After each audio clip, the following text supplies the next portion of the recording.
Nabatay mabasa nga si Kristo nagsugo nga ang adlong Domingo sa iyang kabanhawan maunay puli sa iyang dili naman kinahanglan suguon ang mga tarong nga anak, ang suguon kadto mga badlungon kay ang balaod ono Timoteo kapitulo 1 verse 19 ana na sa mga tang yabag.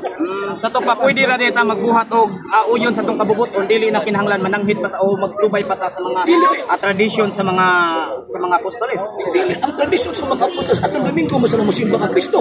Adlong Domingo maunang tradisyon sa mga apostoles adlong Domingo sa musimba ang Kristo. Anong kamo adlong Sabado gihapon?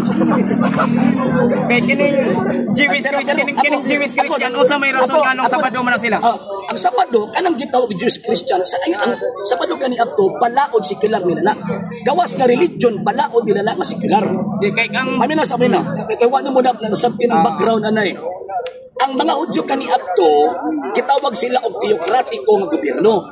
Buti pasabot ang ilang pagtuo mo na ang ilahang balaod. So kanang adlong ipapahulay kani adto mao na ang balaod sa ilang gobyerno. Mo bitaw nga naa sila capital punishment. Si bisan kinsa nga musupag ana passion. Nakapatay ba ang tawag ng religion no? Kasi makapatay ang gobyerno. Buti pasabot state law na nila. Walang kinahanglan sila pura pag sa Pilipinas ba ang GO na mga Amerikano pag dili mo sunod ana dakpon sila bisag Amerikano. Mo po na ang mga Kristiyano kani adto. Tungod kay state law nila mo nang ilang sundon. Pero it does not mean na wala sila tawag ining Sabbath keepers ano. So ang mga Jewish Christian dili na Sabbath keeper, Dominguez na sila. Kapihan ako itubag naman kay one word is enough for a wise man. Yang ano sa kasaysayan yung Sabado man lagi Jewish. Balaod. Mo na ginawa secular law lagi na nila. Paminaw. Jewish Christian ba? Wa jud kasabot ba? Secular law lagi na nila. Ilaan ng balaod sekular ba? Balaod sa gobyerno ba? Kaya kung di sila musunod, sinutan man sila sa gobyerno. Sa to pa, ang Jewish Christian o ang kay law-abiding citizen man sila ha. Kay law-abiding citizen man sila. Mo nang mutuman sila. Pero wala lay kalabutan sa ilang halaik. Sa to pa, ang balaod sa Jewish Christian o ang Roman Christian, managlahi gyud siya. Dili gyud siya managsama. Ang Jewish Christian sa Sabado din ang talking here about the doctrine. Huwag na mag-discuss ng secular law. Unang-una, kanang adlong ipapahulay is part of the siya. Ang atong gisgutan din what na nag-gisgut ng secular law. O ba tawag, yun ang talaga kanina, di mo nag-ibangit ang secular law. Kay mao man ang sitwasyon sa mga Kristiyanos kanito. Ang ato ang gisgutan karon about doctrine. Magkalahi, yun di naman sila member sa Judaism. So tinuod ba ang giingon ninyo sa inyong libro nga kanang giingon nga kanang sa sinulat ni Peter sa page 50 na nga ang adlaw nga Domingo gibalhin lang sa Roman Catholic gikan sa Sabado ang simbahan mo ay nagbalhin ana tungod ni Kristo. Yes, tungod ni Kristo. Kasi Kristo namin kagahom anak kasi man ang promulgator sa balaod. So walay paminaw. Si Kristo na ikagahom anak ang iyang mga apostol kay naa man sila divine authority. Pag-ingon ni Kristo whatsoever shall bind on earth shall be bound in heaven. Divine authority na. So buti pasabot sa dihang ng mga apostol nagsimba kang Kristo adlong Domingo ug mitugot si Ginoo nga Kristo. So therefore kadtong kita og balaod sa mga Hudyo kanito wala na to. So nagsugo ba si Kristo sa mga apostol sa ato nga tubuhaton ninyo ni? Di na gikinahanglan nagisugoon lagi ang mga maayong anak. Sa kapatid sa bagay ang balaod na gud para sa mga yabag. Ang Adventist guys, nagtuo man ani gitawag nga Bible alone. Unsay pasabot sa Adventista o unsa ang pagpasabot sa Adventista aning pulong nga sola eskriptura or Bible alone. Unsay pasabot ani ngani guys? Ang tanang tao nanginahanglan og kaluwasan. Agree di ba? Nanginahanglan ta kaluwasan karon kay ang tanang tao nanginahanglan magkaluwasan. Kinsa man ang atong manluluwas. Nagikinahanglan nato ang kita manluwas. Di ba si Kristo? Si Kristo ang atong manluwas karon. Kung si Kristo ang manluwas nga imong gikinahanglan aron ikaw manluwas, asa man ka magkuhag basihan? Unsay gamiton nimo? Unsay gamiton dyaryo? Hoy mali. Juan 5:39 unsay sultan Jesus Christ? Nagtuon kamo sa kasulatan kay nagunahuna kamo nga pinaagi niini makakaplag kamo sa kinabuhing dayon. Muna nga guys, kami nagtuumi og kanang nga Bible alone. Ngano? Ang kaluwasan namo diha ra makaplagan sa Biblia. Sola Escriptura or Bible alone. Pagtulunan nga giimbento, actually naa ni nag-imbento ang adaan before kang Martin Luther, pero misikat na sa panahon ni Martin Luther kay si Martin Luther man ang nagsilbi pindog ni anang maong gitawag og bandiraha og maoy pagtuo sa tanang mga Protestant churches at that time ug even until now ang mga fundamentalist mi-adapt ni anang ang mga teaching gikan kang Martin Luther. Ug usa sa nag-adapt niini kining ato ang mga higala nga mga dili Katoliko, particularly kining Seventh-day Adventist ug no nagidipinsahan sa kuno depensor ni ining maong punduka.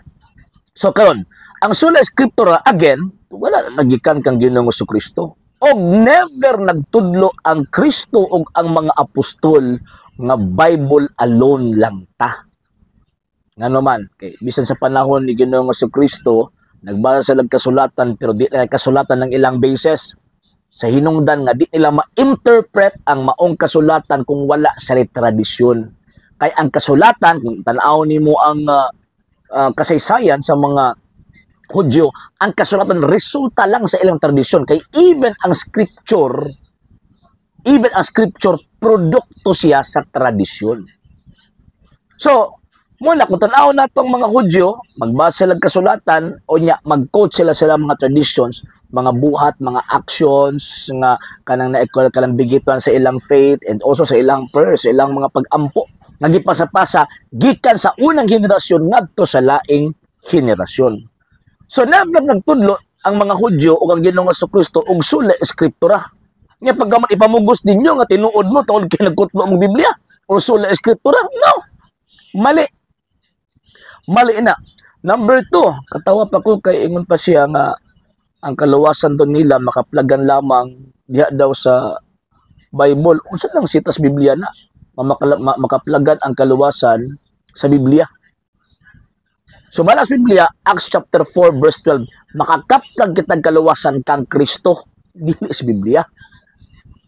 Ang Biblia, makabasa ta mahitungod sa kaluwasan, pero di pwede, di ato makaplagan ng kaluwasan. No sir, no ma'am. Di-quote niya ang St. John chapter 5 verse 39. Bantayan na ito nga kanang kontekstuha, kanang pamulong ni Kristo na nga nagtuon kamo.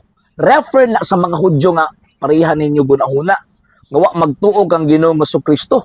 Nga naman kay gisang dili lang gunahuna sa nakasulat og sa ilang tradisyon kami abdo. Wa sila pagtuo kang Ginoong Kristo. Muna kung imong ipadayon kanang 39 og sila mismo nagsaksi mahitungod kanako. Buti pasabot gipahimug-atan ni Ginoong Kristo nga ang kasulatan kanang scripture nga ilang ginabasa nagpunting na nagsulti na kang Ginoong Kristo nga dapat didto ang pagtuo. So, mahitabo nga kung ang imong prinsipyo nga nagtuon ka aron makakaplag ka nagtuon ka sa kasulatan aron makakaplag kaluwasan dili na panghuna-huna ni Kristo kundi dili panghuna-huna na sa mga kalaban ni Kristo nga diin gisaway ni Ginoong Kristo. Di ba? Another point. Sa ako nagingol kanina, ang sola scriptura giimbento ni Luther. Kay giimbento ng Luther, man-made teaching ka na. Yamin nga mandayan, di ba? Si Kristo mga itong manuluwas. Asa man ito magabasi kung magtudlo tag pagtulunan mahitungod kang Kristo? In terms of teaching, syempre, magbase ka kang Kristo. O niya, si Kristo, ang iyang gisulti, tudlo sila sa tanan nga akong gisugo ninyo. St. Matthew chapter 28, verse 20. Waman naman si Kristo nga, pabasaha sila sa inyong ipangsulat. O gwapo din si Kristo nga, halapan lang ko, mas kalimutan o pagsulat mo. Wala eh. Mo sa Kristo ana nagpabilin nga ang Kristo iyang gitagaan og pahimugat ang iyang iglesia nga maoy mutudlo sa mga tao. Ay dagon makaplagan ang kahibalo sa Dios, di ba? Ephesians chapter 3 verse 10 kay pinaagi sa iglesia masayron kayo sa mga pangulo sa kalangitan ang kaalam sa Dios diha sa nagkalain-laing paagi. 1 Timothy chapter 3 verse 15 ang iglesia maong haligi og patukuranan sa tanang kamaturan. So, buti pasabot makaplagan ang iyang tawag ining pagtuo, makaplagan ang teaching niya, pinaagi siyang simbahan og kanang iyang simbahan na ay duha ang gisunod. 2 Thessalonians chapter 2 verse 15, scripture and tradition. Kung sula eskriptura lang ka, dili mo ayon o dili mo konforme ang Biblia sa inyong teaching. Diba? Wala man Biblia ng sula eskriptura. O kana nga iglesia nga diin gitugyanan ng Ginoong Jesucristo sa iyang pulong, kabalo gyud ta nga dili na ang Seventh-day Adventist. Kaya again, ang Seventh-day Adventist sekta na ang gitungkod og mga Amerikano. Sekta na nga resulta sa pagkapalpak ni William Miller. Sekta na nga diin resulta sa pagkadesperado. Magbitaw tungod sa ilang pagkadesperado, nagtutuon na hinuon sila sa kabuang ni Ellen G. White. Di ba? Musak lang ba? Desperado na magod sila. Wala sila madangpan banglain ba? Nya, maapil mo ng punduka nga resulta sa pagkadesperado. Di ba? Oh. So, dili yun na, kanang gingon na simbahan din na, dili yun na refer sa Seventh-day Adventist. Nga naman kaya, Seventh-day Adventist gipagawas og mga Amerikano. Dili na gikan kang Ginoong Hesukristo. Dili na gikan kang Kristo. Man-made na ang Seventh-day Adventist. Kung man-made, asa mo pa? Ibutang anang mong pundong ka. Ibutang ta na padung sa impyerno. So, in terms of basis, wala ti supak nga mobasa tag Biblia, pero wa giingon ang balaang kasulatan, wa giingon ang balaang kasulatan nga sola scriptura ta. No sir, no ma'am. Ngano man kay kasulatan nagtudlo, magbase kag kasulatan, naapoy magtudlo mahitungod sa kasulatan. O kanang magtudlo mahitungod sa kasulatan, gipadala na gikan sa panahong Kristo. Romans chapter 10 verse 14 to 15. Walang na nibutho ang kun-angkon nga propeta, ang kun-angkon nga sinugo sa Dios o nya way kun nakasun kang Kristo. So ingon ana mga serog mga mamon, kita pailad ni ining mo mga tawhana kay kung magpailad ta ang mahitabuan na mga sir ug mga ma'am, sa ko nang giingon, hilaon na nga tong kalag padung sa impyerno. Hilaon na nga tong kalag padung sa impyerno. Napa ni part 2 and part 3 kay 3 minutes man ni. So every minute nga to ang tagaan og reaction, okay? Sa hindi pa po nakapag-follow sa mga pages po natin, i-follow niyo po yung mga pages po natin, RJ Horolanciano II TV Apolia Punto Argumento page, Kuya Apologies TV page, and RJ's Vlog 2022.